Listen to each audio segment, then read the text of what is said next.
Welcome to another episode of Paranormal, the New Normal. I am your host, as always, Jeremy, trying to bring some normalcy into this world, which doesn't happen often, especially with me. So, my guest, though, another pod match find tonight, which I love pod match because it gives me such interesting guests and it makes every episode amazing. You're not a sponsor yet, but you could be. Just saying. My guest tonight, though, is Demi Wylde, and he is the CEO of Wild Heart Media, and he, like myself, is a multi-podcaster. And we'll get into all these in a minute, or in a few minutes. But he is a host of A Cosmic Journey with Demi and J, hashtag Hookup Horror Stories, and Tarot Love Doctors, which I am thoroughly interested in all three of these podcasts and what they're about. So we will have fun discussing those. But first things first, how you doing tonight? I am fantastic. I just got off of work. I'm excited to be here and talk about some weird, creepy shit with you. Well, then you are in the right place because paranormal is weird, creepy shit, and I love it. It's my favorite thing in the entire world. So, yes, I love it, and I cannot wait to keep talking about it. But first things first, this is the first question I ask in every show. What got you into the paranormal, supernatural, spiritual world, whatever you want to call it? Well, honestly, I've been into it my entire life. You can ask my mother. I was super into I can remember back to being 12 years old or 13 years old and um being in Borders bookstore. You remember Borders bookstore? That I relic. had I had a Walden books, but yeah, I knew what Borders was back then. Yeah, so I was that weird 11, 12-year-old kid who would just be sitting there in the witchcraft section and reading about ghost stories and stuff. I've always loved a ghost story. I've always been terrified of a lot of things, and so I always was just super into this weird dark part of the world, and it's a really cool thing to be into, I think. It is. I love this world, and I have since I was a elementary school kid as well, and it's just something that always appealed to me because I always felt like there's more to this world that we don't know about, and we should know about it because we're living with it.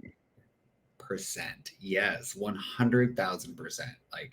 There's got to be more to the world because number one, I'm a pretty spiritual person, so I'm really into astrology. I'm really into synchronicities, angel numbers, all that stuff too. I'm into that stuff. So I believe that there has to be something else because there's certain things in this world that we just can't explain. And we'll get into a lot of the stories that I have, but definitely there's more to the world that meets the eye. Well, exactly, and since you said that, well, this show was initially just about people who experience stuff. So if you have experiences, I love to hear them. That's why I started this show. I've got a few. Number one, I'll tell you my ghost story. So me and my friends used to be into ghost hunting. So I grew up in Riverside, California, which is if you guys don't know, that's the Inland Empire from Los Angeles. It's very hot. There's not a whole lot to do, a lot of suburban areas.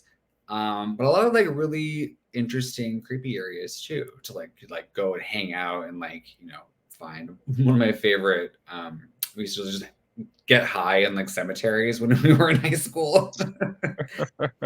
Just smoke weed in this one particular cemetery. I don't remember what it's called, but we used to just go and smoke weed in the cemetery and hang out on the statue of Jesus. So very much that vibe. And so me, my friend Brittany, and my friend Ziggy, we were all kind of hanging out at my house one night and we were talking about ghost stories and stuff. And my friend Brittany suggested that we go ghost hunting. So I was like, yeah, sure, let's go. We got nothing else better to do. Let's go figure this out. So we went on the internet and we Googled a place to actually go. And we found a few places around the area that seemed pretty cool. But there was one in particular that really caught our eye. This is a place called Hillside Cemetery in Redlands, California. So it's a little bit of a drive for us from Riverside. But we're just like, hey, let's check it out. So like the website that we were looking on actually suggested that a lot of like satanic worshipers had like been to the cemetery. Like there had been bodies like kind of dug up. There had been people going missing in the nearby hills. It was kind of a weird place to kind of like, okay, we got to check this place out. And so we finally we scouted during the day first. So we went one time during the day. I brought a pendulum with me. I didn't really get any like messages on the pendulum or anything. But we did wander around and we like kind of saw the landscape of everything and like came back later on that night. So we come up to the gates at nighttime and immediately like the gates had like these two giant like columns on like the very entrance of it. And walking up like with our like headlights up there, it just looked ominous. It just did not look right. We just had like a weird vibe all around. And so we'd gone up and we had tried to climb the wall that was on the right side of it, but we couldn't get over it because it was quite tall. And the gates that were to the front of us were like way too tall. So like we had to go around. Like, well, let's check the back and see if there's another way in. So we went around the back of the cemetery and we parked our car up on the right-hand side. And there was like kind of like a low gate, you know, like one of the like a horse gate almost. Yeah. And so we're like, hey, well, this seems perfect. We can hop that easily. My friend Ziggy was in the back. He was like getting the camera ready. I was in the front seat I was driving, and my friend Brittany was in the passenger seat. And Ziggy's in the back and he's like fiddling with the camera. And Brittany and I are just kind of like looking out the window. And all of a sudden we see like this weird amorphous like mist kind of appearing. And it seemed to be getting bigger. And I was like, Brittany, do you see that? And she goes, yeah, what is that? And then it started like kind of walking or more like just floating towards us because it was like this weird mist. So strange. We thought it was like a light, but it didn't seem to like be giving off any light. So we're like, we couldn't tell if it was a person or like what was going on. And it gets like basically to the gate and we realize that this thing has no shape and it's like coming towards us. And so I was like, Brittany, what the fuck is that? We gotta go. And so I don't think I've peeled out driving so fast. I immediately went and just like pedal to the floor. Like, gotta get the fuck out of here. My friend Ziggy in the back, and he's screaming the whole time. And he goes, what? He didn't even see it. But we fucking peel out so fast, adrenaline running. Brittany and I are just like, what the fuck is that? What the fuck was that? It was the craziest thing I think I've ever seen in my entire life. And I have a witness with me that saw it as well. To the life of me, I don't think either of us could explain what it was. Obviously, it was some sort of spirit. Don't know. What scared us the most was that it was heading right towards us. So we didn't know what was going to happen if it like came to us, you know? Yeah, of course not. It was crazy. Yeah. I mean, I've seen Stephen King's The Mist enough times to not want to mess with that because you don't know what's in a mist ever. So if you see a mist coming towards you of any kind, run. Yeah, I mean, unless it's just a pure natural one, of course, but you can see what's in that. You can see through that usually to some degree. If it's a supernatural mist where you can't see anything, it's like, yeah, you hightail it out of there unless you want something bad to happen to you, most likely. Yeah. So.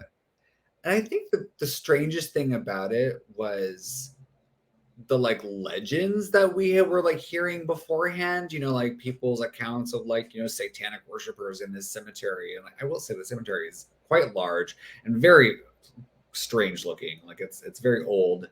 But also like just, I don't know, the big people with money did this, you know? Yeah, obviously. Yeah, but it was also very old. So it's like old money. I don't know. It was a very strange place, I think. And the another interesting fact is like if you look at the map of like Redlands and like the surrounding Inland Empire cities and stuff, Redlands is like smack dab in the middle of like a pentagram of cities. Like you could like map it out on a map like a star. Like I mean, lifestyles of the rich and famous in California have led to some interesting roads before, so I could see the rich and famous being into satanic stuff because that's definitely happened before. I mean, the whole Bohemian Grove this is cult Redlands. Like I out don't there. think people are famous out there. Yeah, people are people out there. So like even weirder, like if people don't know what you're if people are like not interested in what you do, then you can yeah, like be in like secret and like be doing even weirder shit, you know? exactly. And yeah, I mean, I could. The rich have money to do things, and they get into weird stuff because they get bored of the usual stuff. So I could see some strange things happening out there. And so, were you always interested in like occult type stuff like that? I mean, I've always been myself. Like the idea of being in a satanic cult, like when I was in high school, was like a dream. But as I got older, I smartened up, and I'm like, yeah, maybe not a dream, but definitely be Not a interesting. good idea.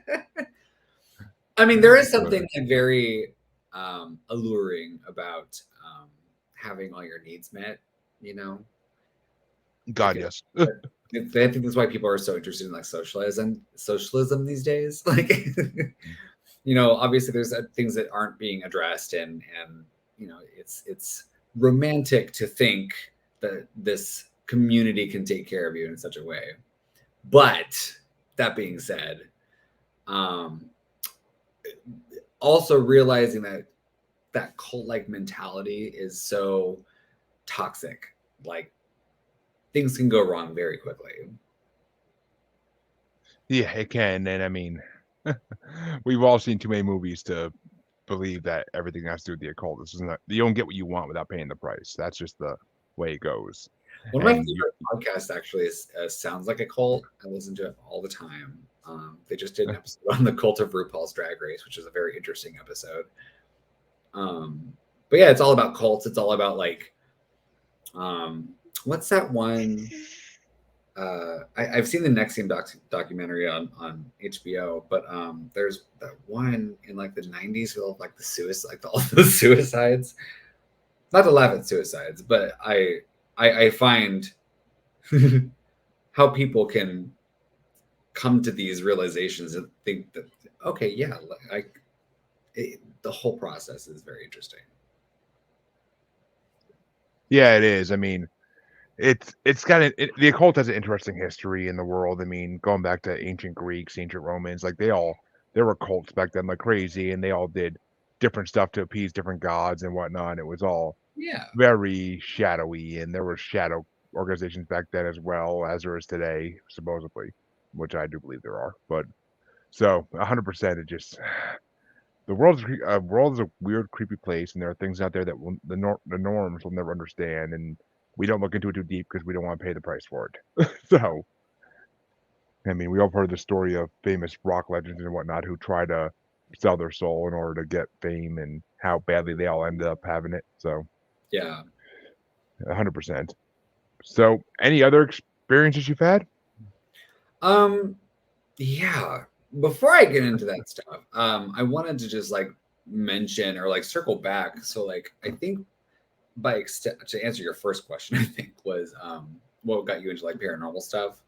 Um I've always been that way. But to take it into like the public like this, because it's always been like a very like not a secret, but like, you know, it's not something you bring up at like a dinner table with your family. Yeah, usually at least. Usually, unless your family's like super cool, like mine was. But my Yeah. other half of the family, if I mentioned this, is like, are you okay? Um, but I think like what brought me like into seeing the light, I guess, was my friend John or Jay, I should say. Sorry. Um, So he and I always talked about like a lot of like this stuff because of like some of the experiences that we've had and like some of the things that like we believe because he's like an ex-preacher. So we have a very like spiritual connection and stuff. So like bringing all of our interests in stuff, like we created this other podcast, A Cosmic Journey, which is basically kind of like weird news and like pop culture. So we'd like find like stuff that's happening today that, you know, in like science, tech, spirituality, paranormal stuff ever so often. It's like we would talk about this stuff like all the time. It's like, let's just make a show about this. So yeah, like it, like I think like hiding it was like a kind of a big thing for a lot of people, and especially early on for me. Like I just didn't know where to outlet it, you know, this interest. Exactly. I mean, and that's the best way to do it is to start a podcast about something you love, and because podcasting, as I've been told and as I believe, is a labor of love. Mm-hmm. You rarely will make money off podcasting until you get huge, which could take years upon years. So, Yeah. I mean, it's a labor of love. You're doing it because it's something you love talking about and you want to do it. Yeah. But so, said you had another experience. My curiosity is killing me. Okay, so I have two more stories. So one I'll let you choose. So I have a synchronicity, perhaps a visitation, or a reptilian story. Oh! Of all the choices you give me, that's the three-way I gotta choose between. Well, it's two. It's a synchronicity story slash like a visiting, or a reptilian story. All right, we'll save the reptilian story for last because reptilians are always a fun topic. But I love synchronization and I love visitation, so we'll go with that first. Okay. So this is what I think solidified a lot of like my adult beliefs that there's more to the world than there really is. So I was going through a pretty bad breakup back in 2016. I was heartbroken. I was very emotionally like not well. I was drinking a lot, having a lot of problems, and also on top of that, going through a bad breakup. Um, so I decided I'm like, I need help. I need to like get out of here. I basically need to like go someplace and start over.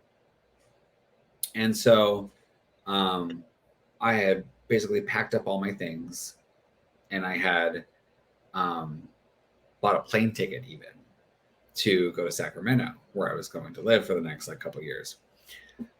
And so, but I had so much stuff because I had like basically lived like the last like 6 years of my life like in this place. Now I have to like pack up my entire life and bring it to another place. So I had all these totes of things. I'm like, I don't know how I'm gonna like get this there because I'm going on a plane, you know.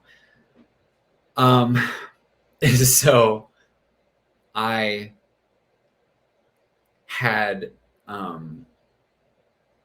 got a phone call that week. So I bought my plane ticket for like that Saturday.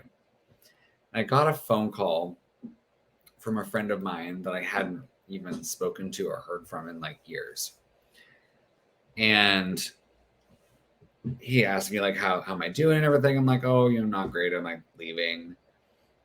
He goes, oh, yeah, me too. I'm going back to like, you know, Riverside. Like, and I was like, what? Where are you? He goes, I'm in Seattle. I'm like, I am too. And I was like, oh, really? He goes, yeah, like I'm moving back to Riverside like on Saturday. And I go, what? Like, how on earth are you going on Saturday? I'm going back. I'm going to Sacramento on Saturday.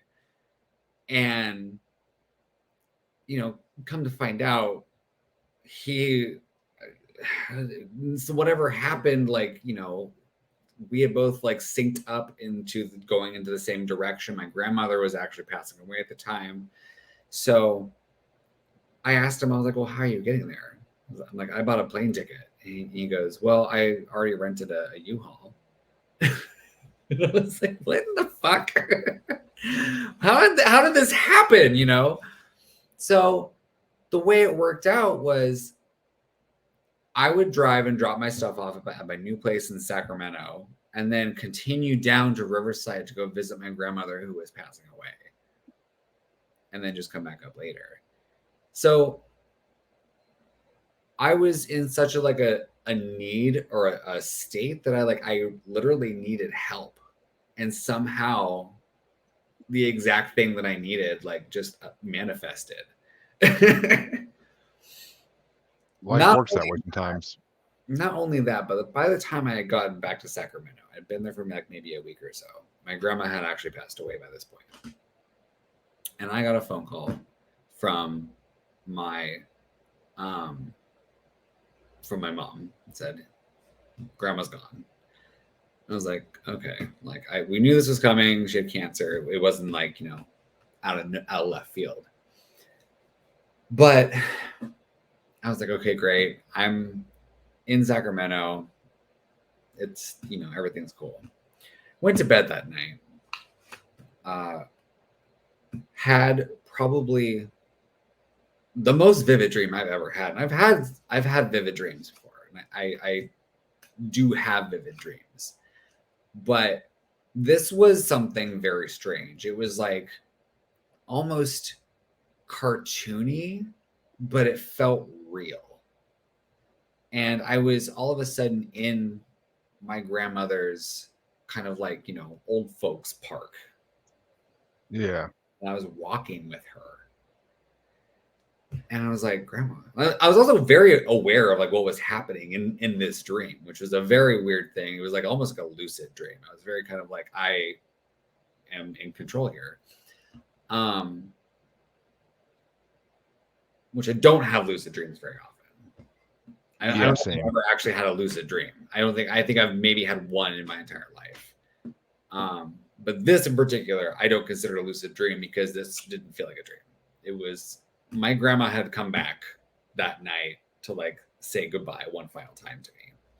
So we're walking through her park and we're talking, and I got a chance to tell her, my grandma, you were one of my best friends. I love you. I adore you.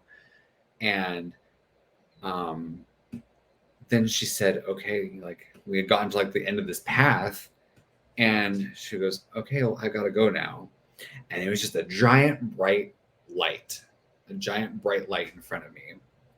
She goes, I've got to go. She gives me a kiss and she walks through, and immediately I wake up. Yeah. And I was like, holy shit. What just happened? That was crazy. I've never experienced something like that before in my entire life. Yeah. I mean, actually, that's kind of similar to what my brother happened to him after our father died back in 2017. Like my dad he had heart issues, and he always had a heart, he'd breathe heavy if he did anything physical, beyond a basic stroll. Yeah. And after he passed, my brother had a dream where he saw my father walking up a hill, and he was running up to him like, Dad, are you okay? Stop. You're going to make yourself start going again. And my dad just looked back and smiled at him and picked up his pace and walked faster.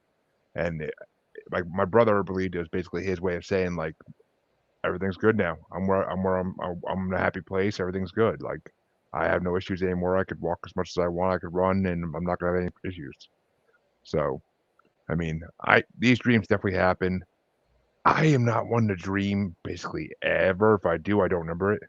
And I mean, I used to when I was younger, premonitions like crazy in my dreams when I was younger, just the stupidest stuff, conversations at school the next 5 weeks later, a conversation that would happen 5 weeks down the road. I'd have a dream about it, and you just hear this conversation happening near me, and I'd be like, that sounds familiar. And I'm like, oh, wait a minute. Yeah, I did dream about that. And it's but nothing of a consequence. No good premonition. Today at work, I was upstairs, and I'm like, I'm really craving pasta right now all of a sudden. And I went downstairs to our kind of employee lounge area. Yeah. They had pasta, which isn't all that unheard of at an Italian kind of grocery store restaurant place. But they don't Yeah. serve pasta there often. I've only had pasta there once before. Yeah. But So I mean, that's synchronization. It's amazing. synchronization, and also like almost like it's just a gut feeling you have. It's like, you know, I was craving something, but also like, why was I craving that all of a sudden? Things like that will happen, you know, like kind of all the time. Oh, they will. I mean, they will. I mean, it's just weird, like the way things line up. I mean, it happens to my a friend, like they'll call you or something. yeah. Stuff like that.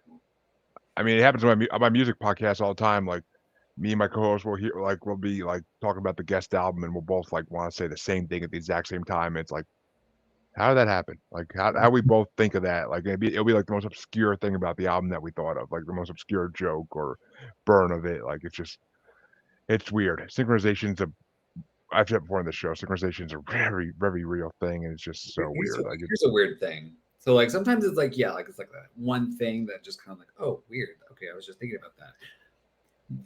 I think either yesterday or the day before, I was texting my friend John, and I did it again. Damn it, Jay.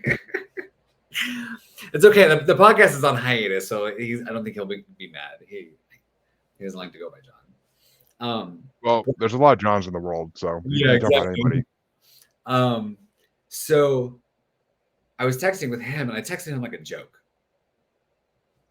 and he goes, "Oh yeah, so like we'll text each other drag names, like drag names that we think of." I think the one I came up with was Estelle Em, Estelle Em, Stellium. And so I texted that to him, and he goes, "I'm watching a TV show, and the main character's name is Stella, and she's on the screen right now." And I was like, "What?" And she goes, "Yeah, she's eating popcorn." And I go, "I was just eating popcorn too."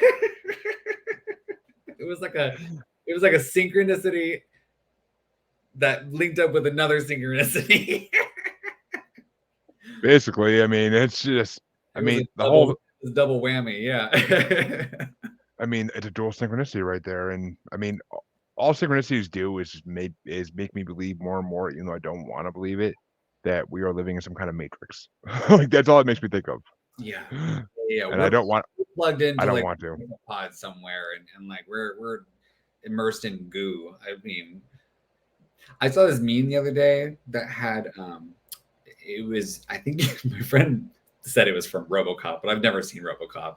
But it was like a picture of like a brain with like eyeballs on it, and it was like all like the, you know, like nerves. He goes, "Here's the nervous system, you know, of the human. Like this is what you are. Like this is what you actually are. The rest is like a meat suit."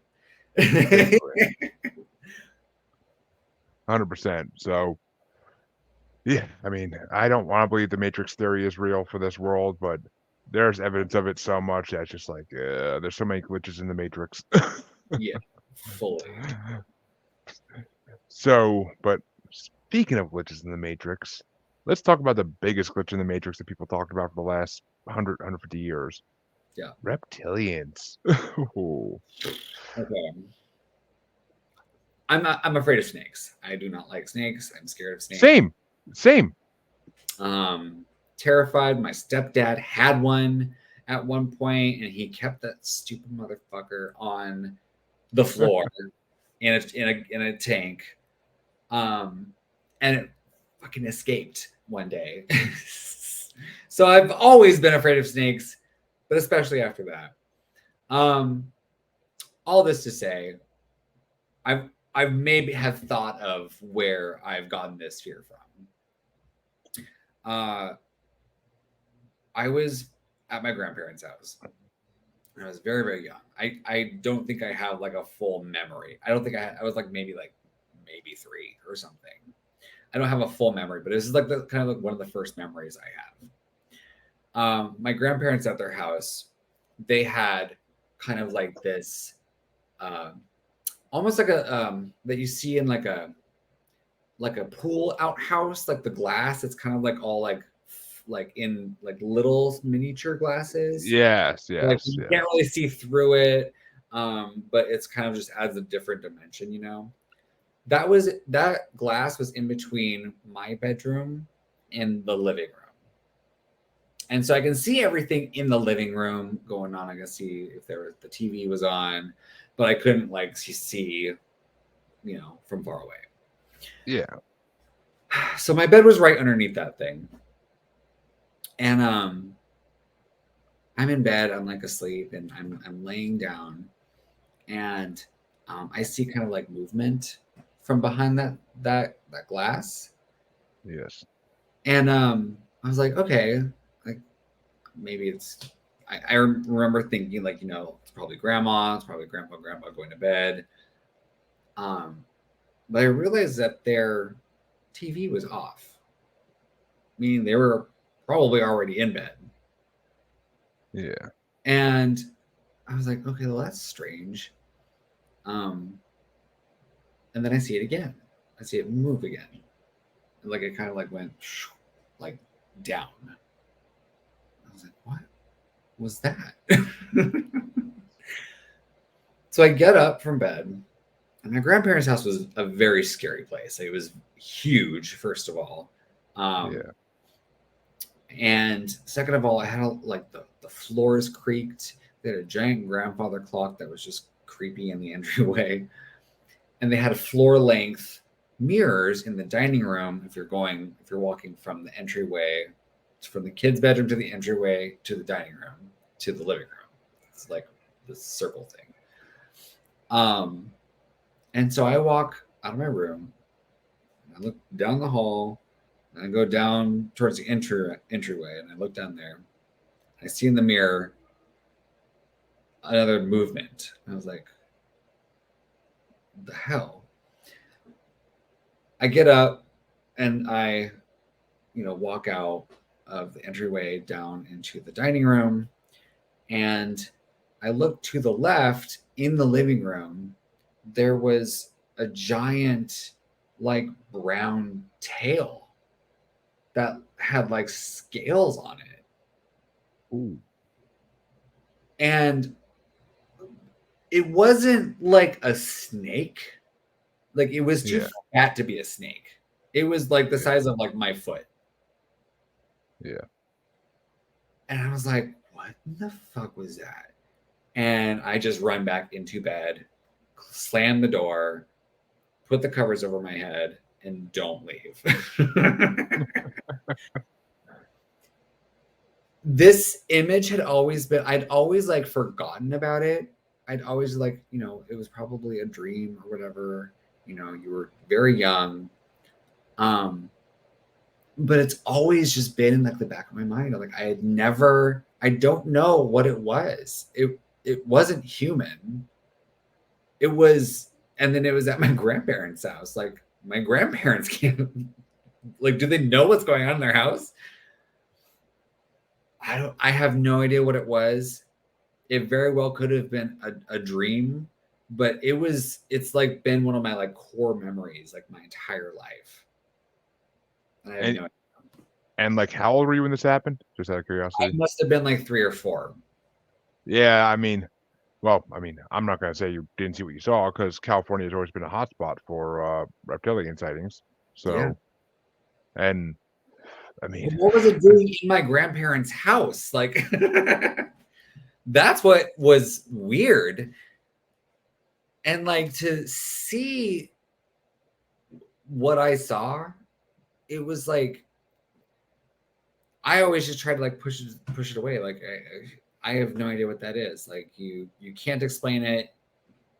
Maybe you were just young. Maybe you were just dreaming something weird, or maybe you saw a dog, like one of their dogs or something. But the dogs always slept outside, so it never made sense. Yeah. All right. Well, here's the weird thing. When I was a kid, and this may have been around the time Jurassic Park came out, I don't honestly remember, but I used to have dreams all the time that I'd be running through my house, hiding from a T-Rex, trying to like find me by looking in the windows and stuff. And I have an uncontrollable fear of anything reptiles. I mean, I love like iguanas and like small lizards, but I've been at Universal Studios. I refuse to go on the Jurassic Park ride. I refuse. I am terrified of those things. Oh, it's a fun ride, and it's. I Mm-mm. mean, once you're older, you kind of just tell it's fake. But I went on there one time as a kid. I freaked the fuck out. I nearly ducked out because at the very end, when the dinosaur comes through the very top, the T-Rex, yeah. I can't do it. Anxiety central. Yeah, I mean, I don't feel the same way about. I mean, I don't like snakes at all, and I don't like I ain't gonna go try and mess with an alligator or a crocodile or anything like that because I mean I'm not stupid. But Yeah. but I mean we had Nolies as pets when we were kids. My brother had a leopard gecko, so I mean small lizards don't bother me. I'll go to a zoo now, and I have no problem going in the reptile house and with my kids and looking at like them in cages. But I still always have this creepy feeling like, what if they get out of the cage? Yeah. Like that scene in the first Harry Potter movie where the snake comes out of the cage like freaked me out for a long time. It's almost like that feeling of like when you're at the very top of a very tall building and it's like, what if I just jump? I know exactly. I mean, it's like the what ifs of life that you fear the most. What if I fell? Like It's what ifs. That's what scares you in life. It's just dark thought, you know? Exactly. So we talked about the Cosmic Journey podcast a little bit. Yeah. I kind of want to hear what Tarot Love Doctors is about because I've had tarot card readings done on my show before, and I know a little bit about tarot, but I've never been that much into it where I actually like studied it or tried to do it. But Yeah. what do you guys do in that show? I read tarot. My friend Emanuela also does as well, and she has a YouTube channel, Emanuela Rose. I have a YouTube channel as well, so we kind of came together and we decided to try to create this kind of like love advice tarot podcast. So we had like basically what we would do is we would pull like ask me questions from Reddit or whatever, and or like you know what are they called, stuff on Reddit. We would pull like love advice questions from Reddit. We'd answer them on the show, and then we'd also take like celebrity relationships and stuff and do our like own like tarot predictions on like how they would end or not, you know. So it kind of became this combination of like love tarot reading and like love advice or like relationship advice. Yeah. And so you know, it's very uncensored. It's very like interesting. We covered like the Johnny Depp and Amber Heard story, and we like did I was gonna ask that. We did that because that was a big thing at the time. That's on hiatus.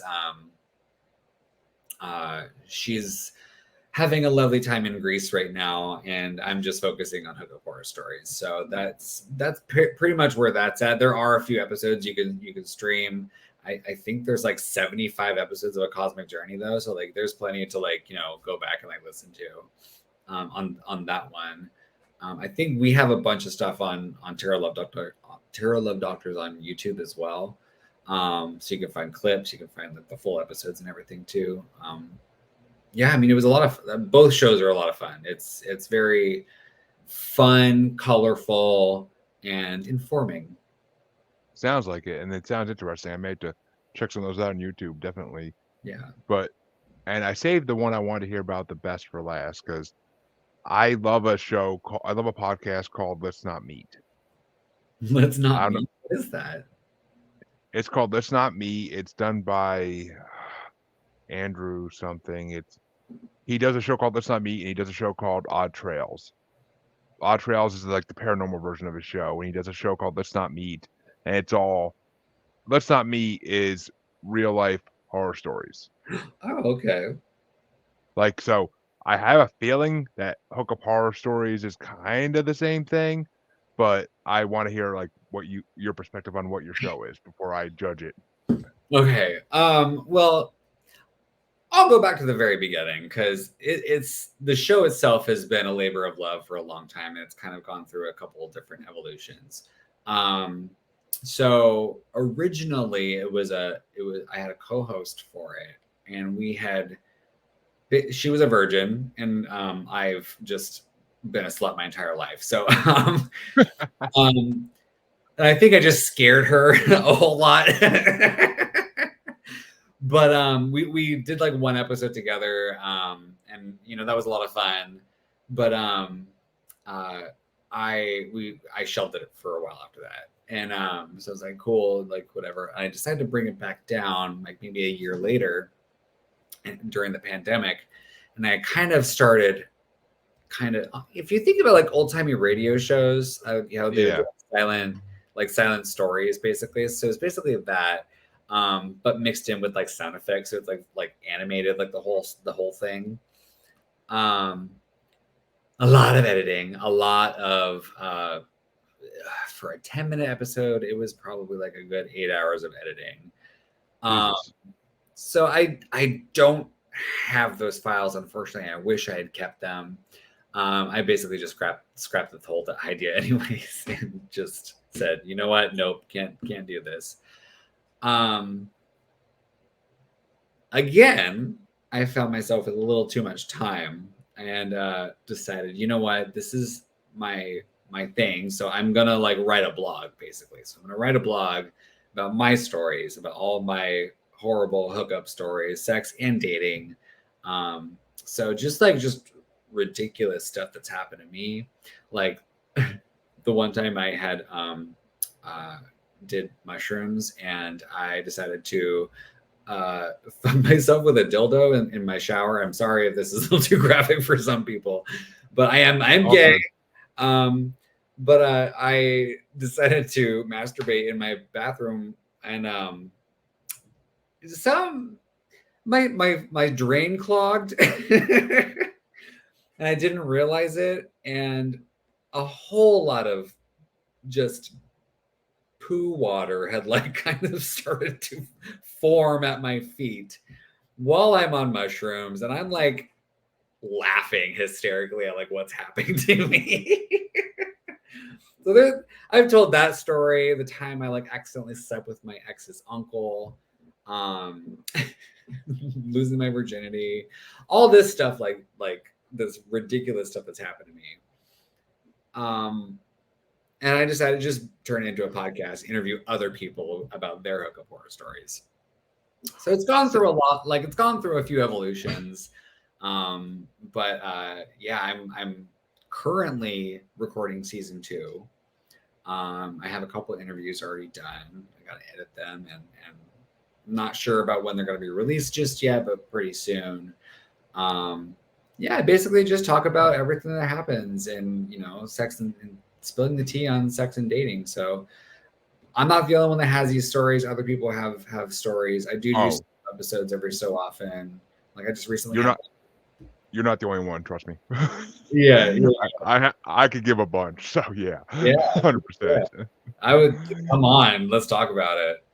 I'm Um, down, but but yeah. So I also do a solo episode every now and then too, and talk about either like a general idea, or I'll talk about something specific that happened to me. Like I just recently did an episode about monkeypox. I had monkeypox a couple weeks ago, so that was wonderful. oh, That was a good time.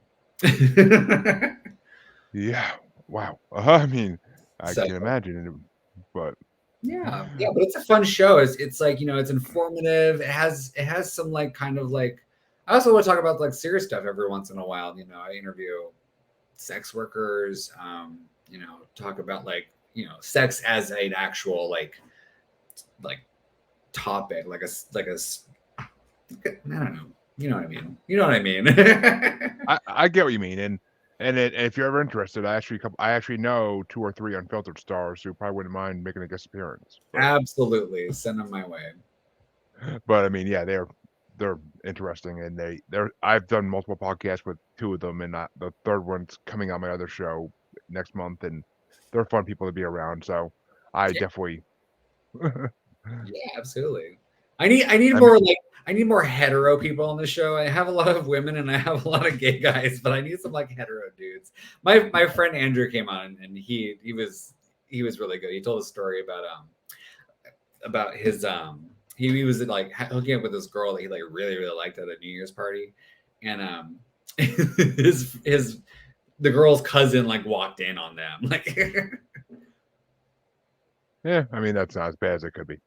But Not as bad as it could be, but the thing that was horrible about it is like he never got that number. So I've made it my ooh, life mission to like track this girl down for him because it sounds like it was a total misconnection. Y'all need to get together. I mean, yeah, I could trust me. If you want me on, I'm hetero and I definitely got some stories. Oh my God, I'm I I was very seeking attention when in that department when I was younger because I was a fat nerd. So I was that's very okay. I was desperate. I was desperate as hell when I was younger. So Yeah. 100%, I got some stories from that period. But something else that there's something. Well, on your PodMet profile, you talk about star seeds, which I've had a star seed on this show, and I've had a star seed coach on this show before, who also is a star seed. And kind of curious to where you tie into star seeds or what you know about them. I believe I am a starseed. Oh, there we go. I don't talk about it a whole lot. It's just a belief that I have, and a starseed can be anyone. I don't think there's Yeah. a special thing. I think there's a great many starseeds here currently. A lot of Gen Zers are for sure starseeds. But basically, what a starseed is, it is someone that had been kind of sent here specifically for a reason, and that being to raise the vibration of the world around them. And you know, a lot of times starseeds have a hard life. They have a lot of like they've dealt with a lot of like really difficult things in life, but that's only like because they chose that path, you know. But it's Yeah. because of all Well, this. I'm sorry. to some to some degree, I get what you're saying to some degree, Also, but the world sucks too. So oh yeah, that too. But I mean, the world happens to us too. oh yeah, but I mean, they also usually are prone, from what I've been told, to fibromyalgia, lupus, and other genetic disorders. And Yeah. I mean, my personal belief is because I think it's because their alien spirit is not matching with their human meat suit, basically, and Yeah. that's why all the I have a lot because of weird health stuff. Like I get like horrible cystic acne, like just all kinds of weird health things happen. I I think mean, I think spirit my just wife may be one, honestly, but what's that? I think my wife may be a starseed, honestly. I was talking to her about it a couple days ago, but A lot of star seeds don't know they're star seeds. I mean, I don't think I am because I don't show any like signs of being one, but you never know. I could be. I mean, I always felt like I didn't belong in this world, so Yeah. As far as like where a lot of them are come from, I'm not sure of like all that information. I'm starting to realize like you can use astrology to kind of like identify which galaxy you come from. Um, yes. and I'm not 100% on mine yet, but I have to look more into it and like see like okay, well there's certain degrees and stuff that in if you look at a star chart or a astrology chart to like kind of pinpoint where you're coming from, you know. You can find out if someone's an alien. It's a very interesting art, astrology is. Oh, it But is. I had a whole episode about it like a month ago or so. I had a astrologist on my show, and he gave me a full reading on the show and everything. It was a very interesting topic, but yeah, and like but it's funny because everything my astrological chart like showed for me matched up with my personality 100%. So that uh-huh. was the crazy part. So they're accurate as hell. Like I truly believe they are. Like just it's the way it's all the things I've been since I was born. So like it just made sense. I was like, wow, that's trippy, trippy. Astrology is. I think the reason why it's becoming so popular these days is because people are looking for an answer. People are looking for um, a roadmap to how the fuck do we survive this world, Better get on camera. you know? And I think a lot of people gravitate towards this stuff because like religion's not the thing for a lot of us. So like what else do we have? What other kind of like mode of identifying a life? How to it's just kind of like it's a roadmap. It's a roadmap to you as a person, as a spiritual being, and also just like where you got to go in life. I mean, yeah, it makes sense, and I truly believe they exist. I do because I mean, I've seen enough evidence of it that there's different people out there that don't belong in this world. Like Yeah. not that they don't belong in this world, but they don't like they're not they're different. Like I always thought I was the same way, but I'm also a very healthy individual usually, so don't I can't take that route to explain it. So I don't know. I mean, it's possible. Anything's possible, and maybe I'll find out. I'm supposed to have a past life regression done at some point, so from a former guest. So we'll see. And there was one other question on your profile that I had to bring up. And what is a sexual deviant? Well, sexual deviant basically used to be a medical term for someone who was gay or you know, found themselves curious about weird sexual stuff that basically wasn't missionary position. So they throw these people into basically psych wards and Yeah. torture them.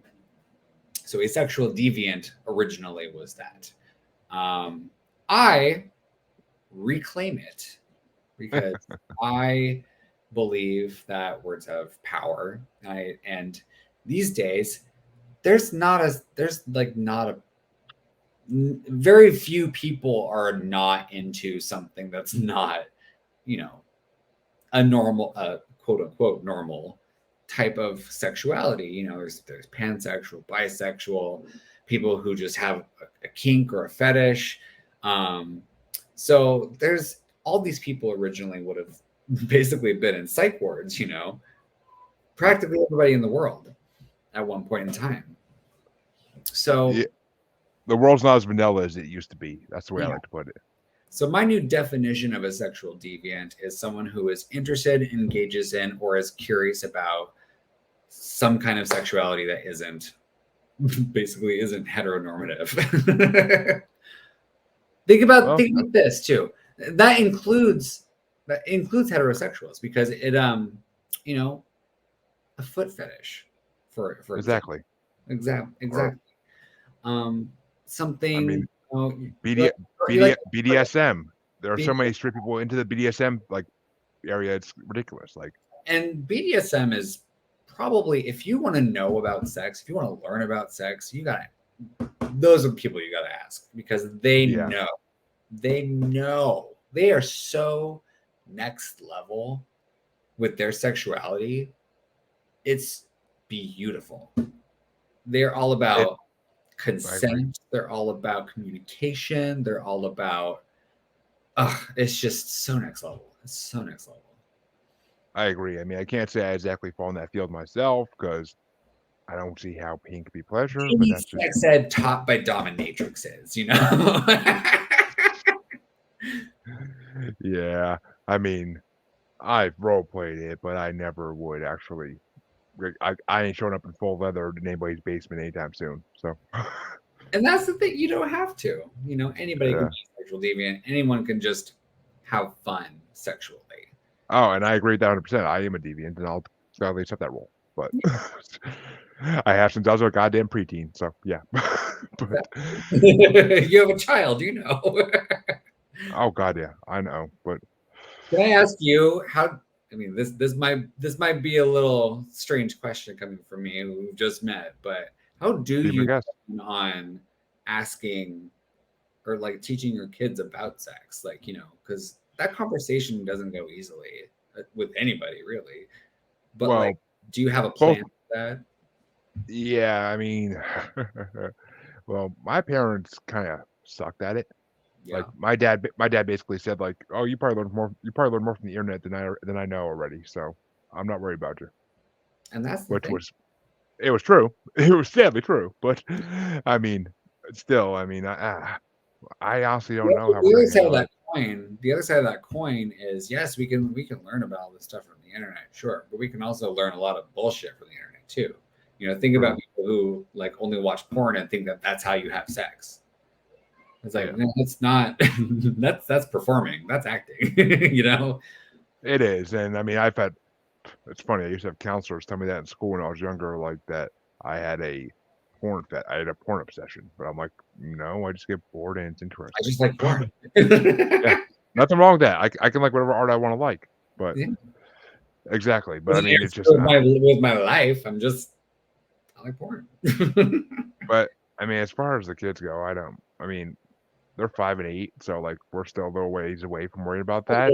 Yeah. At least with the younger one. But I mean, the older one, yeah, he's gonna need something sooner than later, probably in the next 3 to 4 years at Yeah. latest. But I mean, they've been told some stuff that's not like detailed and they've been told the basic stuff that kids are told, like just to cover shit. But I mean, I don't know. I mean, eventually you just have to be honest with them and just have I handle the boy, and my wife handles the girl. That's how it will be. Because Yeah. that's the only way my wife would ever let it happen. But I don't think she even wants me talking to the boy about it because I'm just that kind of guy. Like, I mean, it's just I don't know. I mean, we'll handle it the way we handle it. It's just, I mean, it's just gonna be basic talk. You just sit them down and be calm about it, and just make sure they know if they have questions. Come ask. Don't be embarrassed. Yeah. I think openness is key. Especially like early on, because like, I don't think there should be shame surrounding sex. I don't think it should be a scary thing. I think it should just be like, hey, like I walked in on my mom when I was very young having sex. So like I think it was that kind of like, and then she was very kind of like, oh God, about it the whole time. And I think that instills fear and instills shame. It's like, oops, you weren't supposed to see that, but here's what happened. Oh, trust me. We woke up. We were having some morning delight one morning, and all of a sudden, in the middle, I hear my son say, "What are you two doing?" So yeah, I mean, trust me. I mean, How did you we react? grabbed a blanket first, but Well, yeah. two two played it off as oh we were just I was hugging mommy. Like, I mean, and they were this was a few years ago, so like it worked. But Yeah. Yeah. I mean, it's just the way it is. I mean, it's gonna happen. It's happened more than once, but especially because the locks in my new house that I live in now, they don't lock appropriately a lot of times. So Yeah. it can be interesting. Like my daughter just burst in here during the beginning of our show because I thought I locked the door, but apparently it didn't work. So I mean, it's just it's the way it goes, and it's whatever. I mean, it Get happens. the best you Like can. it's life. You take it a day at a time and hope you survive. That's basically the way I see it. But and I mean, it'll all happen in time, and it'll be easy. I think like saying, they're still young. They don't need to know all that just yet. I think daddy hugging mommy was totally fine in that respect. Yeah, But exactly. yeah, like I just being open, be like, yeah, we were having sex. I think like keeping it out of the shadows of that is like a really important thing, especially for like young people. But you also don't want them to go to like school and repeat things that you True. tell them. So True. that's the thing, like, because that's how you get your kids taken away from you. But, True. I mean, that's just the way it is. But Yeah. I'm so I don't know, but well in a couple years he'll be ready, and then a couple years later she'll be ready. So it's Yeah. we'll talk to them and do our parental duties as best we can, and And hopefully then the other part is like the other one might talk to the other one before. oh, I mean, see, One of I them, was one you kind of teach them both. well, see, I am an older brother to my brother, and we're the only two kids in our immediate family. So Yeah. I learned things, and then I tried to talk to him about it, and he basically would be like, I don't want to hear you talk about that stuff. No, like, and I'd be like, all right, whatever. And I'd leave him alone. Like, and so I always grew up thinking he was repressed as hell, but that's just me. Like, I was the one that was in my room, and like, I got caught doing things as a teenager more than I ever should have, but whatever. Like, my I mom, still my mom, my mom, log me my mom would yell at me constantly, like, why why do you always have to do it? Like, why are you always doing that? Like, I'm like, because I want to and it feels good. Okay. Like, that's all I need to say. Yeah, that's it. But I mean, it's just, we could definitely talk about that more on your show sometime because For my sure. worst, my, I'm not. I've had a porn star on my show before because he believes in basically sex with ghosts. I forget what he called it, This but is a huge thing these days. This is a huge thing these days, and I don't know where it came from. There's this woman on Instagram that I follow called Patty Negri. Negri, I think her name is Negri. Um, but she's a psychic medium, and she goes on talk shows, and she talks about how ghosts have sex with us, like, and we don't even know it. It's like, what? I'm, I'm, I mean, and it was. I just looked it up on my episodes, but it's called spectrophilia, Spectrophilia, yeah, yeah. and like, uh, and yeah, I mean, well, I mean, sometimes my house has spirits. The couple that built the house still live here, but and it's weird because sometimes my wife would be down in the basement with me getting laundry or like taking care of the dogs, and like she'll feel like it feels like someone's rubbing her hair and like or like someone's rubbing her shoulder and like I'm on the other side of the room. So Um, I have one last paranormal story for you, actually. good way to end it out. Let's do it.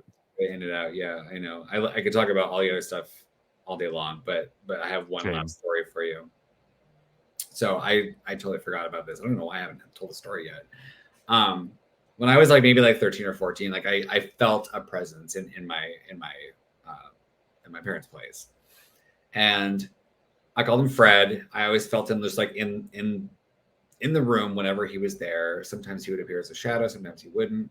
Um, I felt him. I knew he was there. At this point, I already knew like I had a sixth sense of sorts. So I was like, cool, this doesn't bother me, whatever. Um, I had never touched Fred. I had never had a physical interaction with Fred. Yeah. And he's always just kind of like been a presence there. So one night, I'm in my room. I love my bedroom because I had a balcony, which was great. I had a lock on my door, which was also great for a teenager. I think it was like 14 or 15 at this point. Or maybe a little younger than that. Maybe I was like 13. But like had the lock on the door, I sleep with the lock on the door. My balcony window was closed. And one night I was asleep and I was like, I felt someone rubbing my head. And I like didn't realize it at first but like I felt this thing rubbing my head. And I woke up and I'm like, I still felt it. And I was like, I jumped up and I looked behind me. There was nothing there. There was nothing there. Someone was caressing my head. And it freaked me out. I was like, if that was Fred, it got a little weird after that. I was like, I don't think that was okay, Fred. You shouldn't be touching me in the middle of the night. But I also like it crossed my mind that it could have been like my parents, but my door was locked. Like my mom like wishing me good night, but like my door was locked. It was the weirdest thing in the world. I'd never been touched by something. Yeah.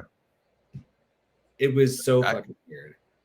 I can't imagine. I mean, it's never happened to me, so I can't imagine. Like, I felt the presence of them around me. I've had one speak in my ear during an investigation at my house, but I never actually have like felt like that I've been touched by one, which I guess that's a good thing to some degree. But Yeah. it's something I would. I mean, I wouldn't mind experiencing it once just to see like how it feels compared to just being around them. But it just felt like someone was rubbing my head, and like I was asleep. So like it was like at first I was asleep, and I felt it as if they were like trying to wake me up almost, yeah. And I just felt it, and I like opened my eyes, and I still felt it, and I was like, wait a second, and I just like looked up. There's nobody there. It was the weirdest thing. It was so weird. But yeah, that's all my paranormal stories. I'm glad that I could make you relate enough to remember a fourth one. So 100%. That's Yeah, awesome. yeah. You triggered that memory. Yeah, my wife says I do that a lot, but before we wrap up, why don't you once again tell them your podcast names and tell them where they can find you and your shows? Well, mainly just look at, I have a website, demitriwylde.com, DEMITRIWYLDE.com. You can find all my information there. Instagram, Dimitri Wylde, Twitter, Dimitri Wylde, TikTok. I talk a lot about paranormal stuff on TikTok. So I have been doing a lot of like haunting stories because I live in LA. So I'm doing like a haunted Los Angeles thing on TikTok right now. So you can find all that there. And then my podcast, Hookup Horror Stories, that's the one that's currently being worked on. The other two, you can always like stream old episodes. That's always a good time. A Cosmic Journey or Tarot Love Doctors. You can find both on anywhere you get podcasts and on YouTube. All right. Well, I definitely advise my listeners to go take a look if that's something that tickles your fancy, because I know I'm going to be checking it out. I don't listen to podcasts anywhere near as much as I used to, because I now work from home and I have a TV while I listen to podcasts. I mean, that's just my personal feeling, but I do listen to them occasionally when I go out in the field. But Yeah. so I will try to listen to some of them because then I hopefully will be on one of them at least. So we'll see. Yeah, for But sure. We'll set it up. We'll have you on soon. all right, cool. And as all my listeners know, you can find me on Facebook as Paranormal the New Normal / Maniacal Music Musings podcast with a S Facebook group. You can find us. You can find me on Twitter and the Gram as @JuggaloBastard. You could find us on TikTok as @JuggaloBastardPodcast, and you could find us on YouTube as Paranormal the New Normal.